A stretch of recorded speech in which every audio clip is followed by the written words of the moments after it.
اور یہ بھی ہمیں اس آیت سے سبق ملتا ہے کہ آپ قرآن مجید کا معجزہ دیکھیں. ابھی چند دن پہلے کسی حکیم کے توسط سے مجھے پتہ چلا, انہوں نے مجھے بتایا کہ میں نے پوچھا کہ بھئی انجیر اور زیتون, انجیر کھانے کا سب سے بہترین طریقہ کیا ہے؟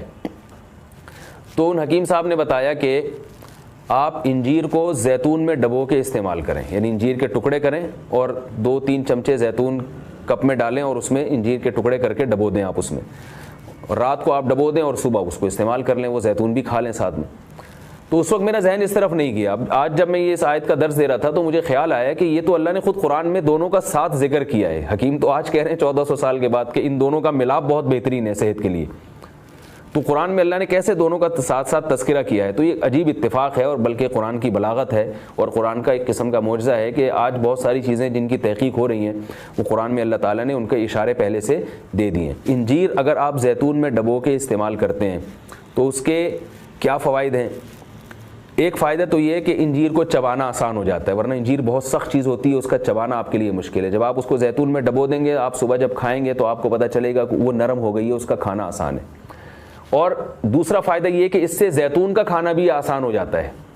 آپ اگر زیتون ویسے ہی چمچہ بھر کے پئیں گے تو جو لوگ زیتون کے عادی نہیں ہیں ان کے لیے مشکل ہے اس طرح سے پینا, وہ ٹیسٹ گین ہوتے ہوتے کافی ٹائم لگتا ہے. جب آپ انجیر کو زیتون میں ڈبو دیں گے تو کیا ہوگا کہ وہ کافی حد تک تیل جو ہے وہ انجیر اس کا جذب کر لے گا. پھر جب آپ استعمال کریں گے تو وہ تیل کا استعمال بھی ہوگا, مگر وہ تیل کی ایک خاص قسم کی جو ایک مہک ہوتی ہے جس سے بعض لوگ جس کو پسند نہیں کرتے, تو اس مہک سے بھی آپ کی جان چھوٹ جائے گی اور آپ وہ آسانی سے کھا سکیں گے. دوسرا فائدہ اس کا یہ ہوتا ہے کہ یہ جو کمبینیشن ہے انجیر اور زیتون کا, کچھ فائدے انجیر میں ہیں جو زیتون میں نہیں, کچھ فائدے زیتون میں ہیں جو انجیر میں نہیں.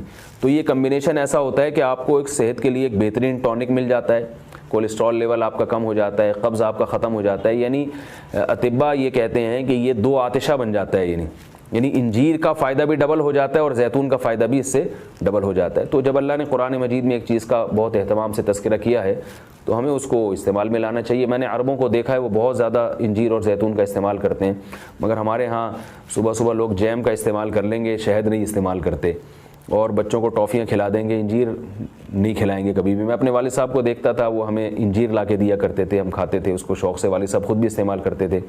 تو والدین کو چاہیے کہ بچوں کو ان چیزوں پہ ڈالیں. میٹھا کھانے کا بچوں کو شوق ہوتا ہے, تو آپ ٹافی یا چاکلیٹ کے بجائے آپ ان کو انجیر کھلا دیں, آپ ان کو کوئی ایسے پھل فروٹ کھلا دیں, شہد کھلا دیں. تو ان چیزوں پہ لانا چاہیے, کیونکہ اللہ تعالیٰ نے صحت کی حفاظت کا بھی ہمیں حکم دیا ہے. قرآن و سنت میں اس کا بہت تاکید سے حکم ہے.